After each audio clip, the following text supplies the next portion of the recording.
హరి ఓం స్వామీజీ. హరి ఓం. కర్మకి సత్కర్మకి తేడా ఏమిటి? కర్మ అంటే చాలా విస్తారంగా ఉన్నది. కర్మ అంటే ఏదో ఒక డిక్షనరీలో ఉండేటట్లుగా దాని మీనింగ్ చెప్పడం కాదు. వేదములో కర్మ అంటే ఏంటంటే వాస్తవానికి ఏదైతే భూత భావోద్భవకర విసర్గ కర్మ సంగీతం అని భగవద్గీతలో కృష్ణ పరమాత్మ చెప్పారు. ఏ విధంగా చెప్పారు? వేదముల్ని అలాగ అనుసరిస్తూ చెప్పారు.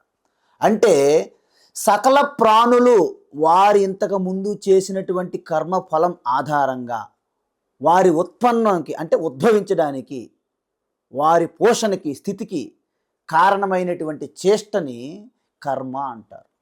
అంటే కర్మ అంటే యాక్టివిటీ, యాక్షన్.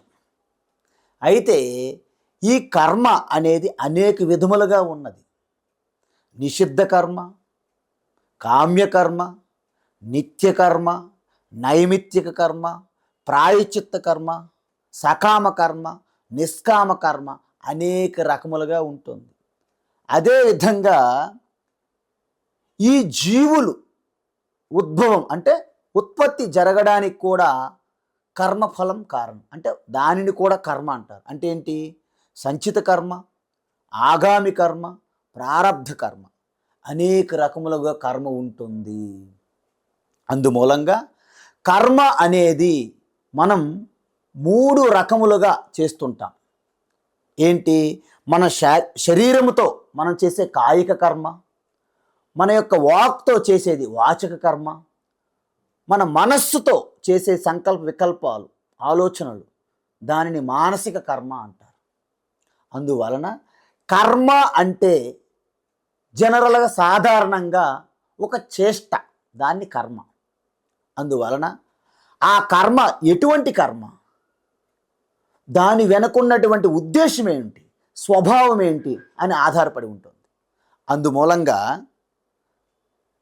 సాత్విక కర్మ, రాజసిక కర్మ, తామసిక కర్మ అని స్వభావం బట్టి కూడా కర్మలు ఉన్నాయి.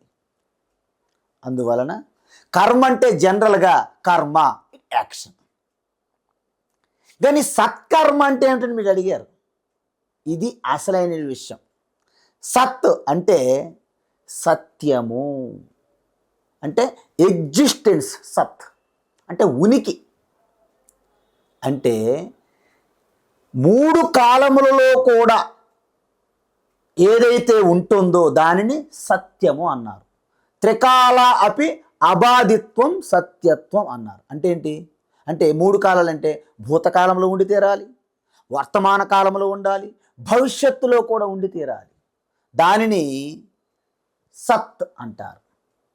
అందువలన ఈ సృష్టికి పూర్వము ఉన్నది ఒక్కటే సత్, సత్యము. సృష్టి జరిగిన తర్వాత కూడా ఉన్నది ఏంటి? సత్యము. సృష్టి ప్రళయం జరిగిన తర్వాత కూడా ఉంటుంది ఏమిటి? సత్యము. దానినే పారమార్థిక సత్యము. అదే పరమాత్మ, ఈశ్వర. కాబట్టి ఆ ఈశ్వర తత్వానికి చేరుకోవడానికి చేసే చేష్ట ఏదైతే ఉందో, క్రియ, దాన్ని సత్కర్మ అంటారు. అంటే సత్కర్మ అంటే మనం వాడుకలో మంచి పని, మంచి కర్మ అంటారు. అందువలన దానిని సాత్విక కర్మ అంటారు. అంటే సాత్విక కర్మ చేయడంలో లోకంలో ఎక్కువ మందికి ప్రయోజనం జరుగుతుంది. ఆ లోకములో అందరికీ ప్రయోజనంతో పాటు మన ప్రయోజనం కూడా ఉంటుంది. లోక కళ్యాణంతో పాటు మన కళ్యాణం కూడా జరుగుతుంది. అంటే ఈ సత్కర్మ వలన లౌకిక ప్రయోజనంతో పాటు ఆధ్యాత్మిక ప్రయోజనం ఎక్కువగా జరుగుతుంది మీకు.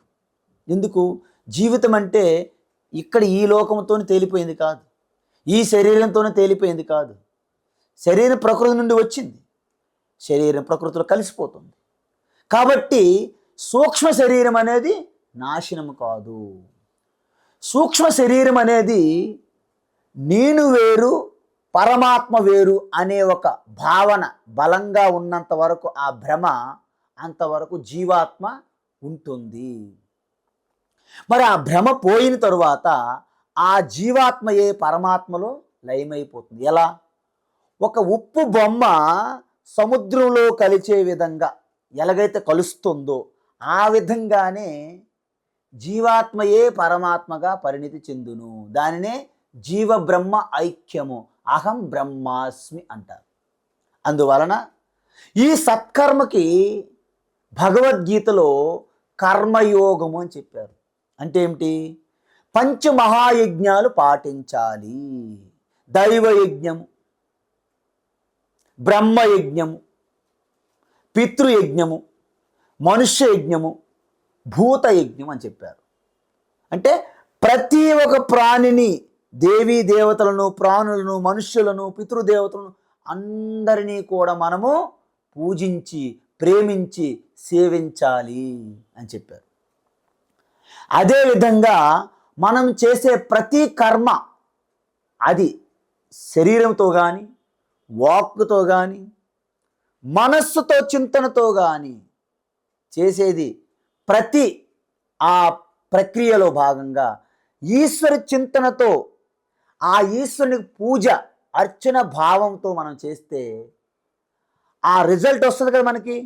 దానిని ఈశ్వర ప్రసాదంగా స్వీకరించాలి. చేసే కర్మ ఈశ్వరార్పణంగా చెయ్యాలి.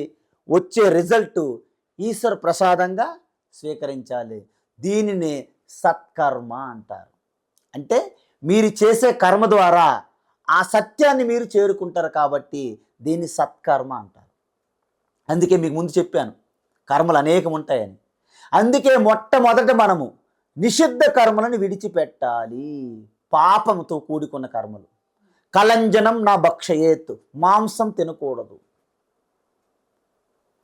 ఆల్కహాల్ సేవించకూడదు, బ్రహ్మహత్య, గోహత్య, ఇవన్నీ పాపాలు.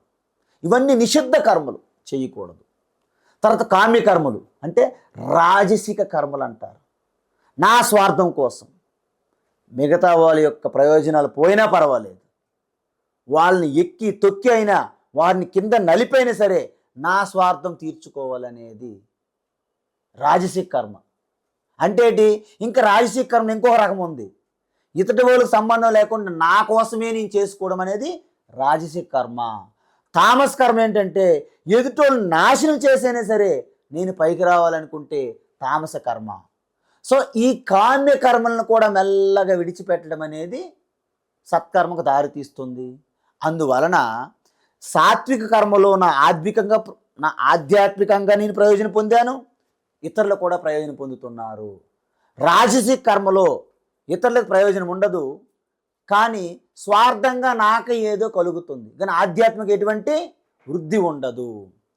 తామసిక కర్మలో నువ్వు పతన స్థితికి వెళ్ళిపోతావు అన్నమాట. ఎందుకు?